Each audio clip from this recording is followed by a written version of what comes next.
Alright, so what we got to do is we got to take out all this concrete. Used to be an old drainage system here, and I flipped it out so we can remove it. That way we can plant right here. It's got a whole bunch of big and little stuff, so it's going to be kind of fun. Getting this stuff out, if you can tell off to the right side of your screen, I had my front tiles down in that hole, and my back end was in the air. That was quite entertaining, but now the job is to scrape it all up, rake it all up, and put it into a pile and fish out all the good dirt. To do this, what I'm using is a homemade rock bucket and a JCB skid steer. This rock bucket used to have a grapple on it. We took the grapple off just for this project. The grapple hooked up right there, there, and over there on the other side. It's pretty nice. Got 2-inch spacing, and of course, like I said, we got this hooked up to a JCB single arm skid steer. A lot of controversy about the 1-arm skid steers not being as good as the 2-arm, but I've had no issues. Now the issue is, I've got to find a way to stop rocks from falling out the sides. So what I'm thinking is putting a hunk of steel from there to there, and from there to there, on both sides. This should stop it. And done. Let me tell you, welding thin metal to thick metal, it is not fun. As you can see, it looks like turkey crap. I burnt through in multiple places, and I doubt this is going to hold for very long, but it should get the job done.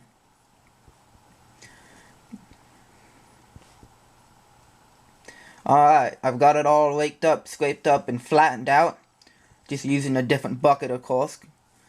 And I've gotten this flattened down to the point where I believe we can plant on it. All that old drainage system is gone. I got one pile right there of concrete that needs picked up. Of course, now there's little stuff like this. The 2-inch spacing with that rock bucket allows some stuff to go through. Like this piece right here. When I shake it to get all the loose dirt out, those rocks can go like that and slip through that 2-inch spacing. Got one pile right here. And I got a little pile right there of stuff I just barely found, and instead of flipping the buckets, I just put it in a pile and I'll take care of it later. Like I said, all this old drainage system is barely noticeable anymore. I got some steep cliffs and stuff, but it's all gone. I got the bigger pile of rock and trash right here. I kind of screwed up. I put this on a hill, so it's going to be kind of entertaining to try and pick this up and not take away half the hill. But yeah, it's all cleaned up and ready to be taken care of. Ready to be hauled out. Now the next step is planting. We might have to disc it, because as you can tell, this ground is rock hard. To get rid of this concrete, what I'm using is a Massey Ferguson. It's around 80 horsepower. It's an HD Series 20 something. And a homemade dump trailer. This was a dump truck. We got mad at it, so we ripped the engine and the front axle and the cab off and bent in the frame. Then we put in some hydraulics. As you can tell, we just ran hydraulics back to the rams and hooked it up to the tractor.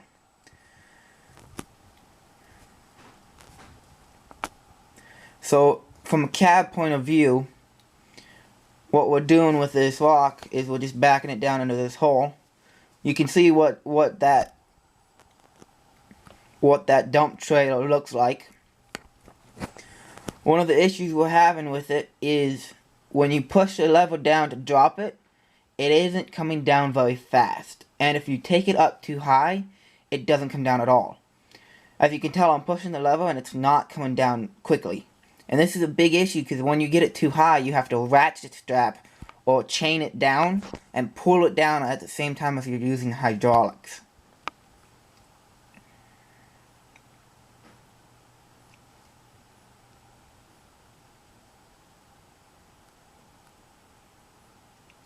Alright, now I'm going to talk to you a little bit about my steel.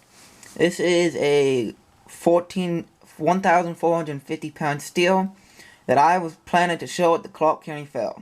However, thanks to the coronavirus, I don't even know if I'm going to be able to sell it.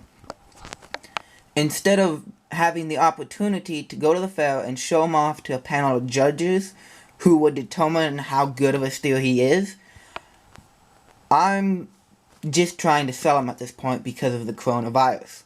Usually I would sell it for like $5 a pound, $6 a pound. Now, if I get $3 a pound, I'll be happy and I'll break even. He's a good looking steel though. If the Clark County Fair would have gone down, I probably would have gotten first place and or grand champion. Grand champion is like the best of the best of the best, and a grand champion steel can sell up to $7 to $8 a pound, which would have put me well on my way to getting a good college. He's a fun little guy. I walk him around all the time. The steel you see in the background is our eating steel. In a couple of days, we're going to take him to a butcher. One of the issues we're having, thanks to the coronavirus, is we don't know if that butcher's shut down or if we can take animals across the border. I believe we can, but we're going to find out next Tuesday. Alright, now, next day, what we got is a Model A John Deere. This John Deere, we'll haul some manure with it, spreading it out on the field, and it stopped running properly. We parked it. As you can tell, we started putting stuff around it, said we would get to it as soon as we could, and we never got to it. We pretty much abandoned it for 3 years. Well, I got tired of it just sitting here, so I'm going to see if I can push it into the shop somehow and get it fixed up. Funny story about this one. My dad actually taught me my fractions using this. My dad would tell me, get me a wrench that's 1/4 inch smaller than a 15/16. And I would have to find that wrench and give it to him to help him take this thing apart. So this old A needs some love and some care. To get that Model A the care that it so rightly deserves, we gotta move all this crap. This is a sprayer that my dad's been working on. He's put on electronic valves and a remote up in the cab so that he can control those valves. The valves run these sprayers. These sprayers are apparently boomless sprayers. They can reach out to 17 feet. That way he doesn't have to worry about a boom. He's thinking about putting another one right there on either side, so then he could drive down the center of the road and hit each side of the road. This thing is going to be quite nice when he gets done with it. But back to the point, to get that Model A the love it needs, we have to pull it in the shop. To pull it in the shop, we have to clean the shop out. All this crap has to be removed and or just taken out of the way. Preferably, we're going to push this Model A all the way up to where these bikes are. Which means we either gotta move all this crap, or we just gotta push it out of the way. We're probably gonna do the last one.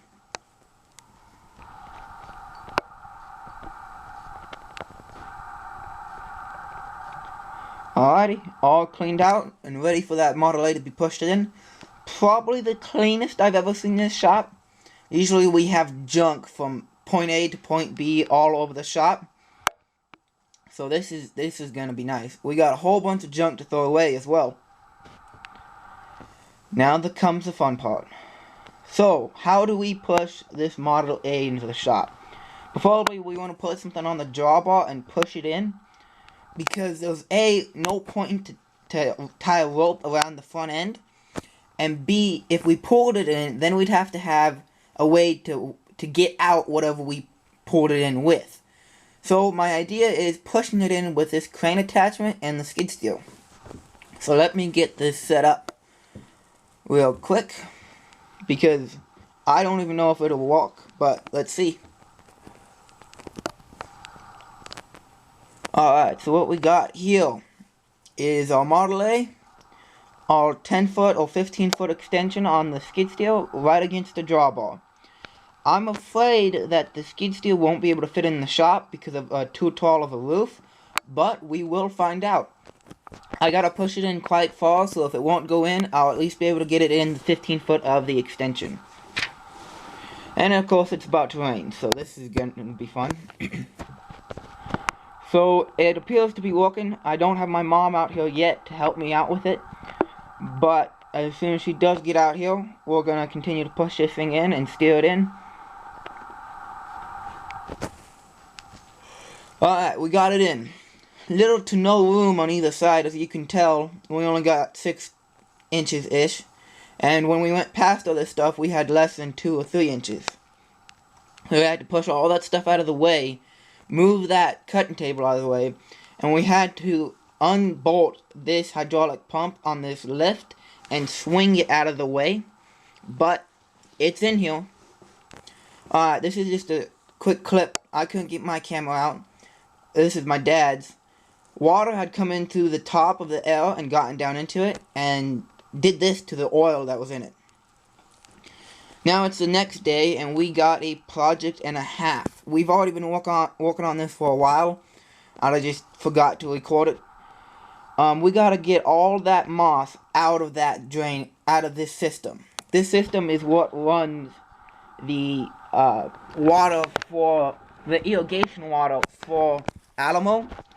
And it's been clogging up right here because moss is getting into those screens and causing one heck of a mess. We've been using backhoes, rakes, whatever we can. If it overflows here, it just wastes pretty much. So this thing's got 2 screens over each one of the pipes. And then we got these long bars right here to catch the most of it. If it does overflow right here, it runs off into someone else's field, and the people that need the water don't get it.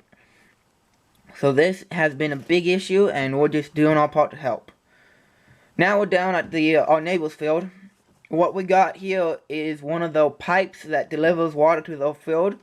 The top is broken off. So what we gotta do is we gotta fill it full of concrete and then bury it, so the water going through our field that's supposed to go into our field doesn't end up in their field. So I got it clear full of concrete. Now the trick is to back drag over the top of it and fill it clear full of dirt so that concrete can be as dry as it can, so it doesn't get washed away with the water. Back dragged now. We got it back dragged. It's a little bit rough, but no one's going to be out here for a while. There's a little bit of a sinkhole right there, but there's going to be no cattle, no nothing out in this field for at least a couple of weeks. So that should be okay. It should solidify up. Just a hint, if any of you guys have to back drag over a pipe, always back drag. That way if you go forward, you might hit that pipe and snap it off. And that's no bueno. For something like this, the taller the pipe is, the better it is.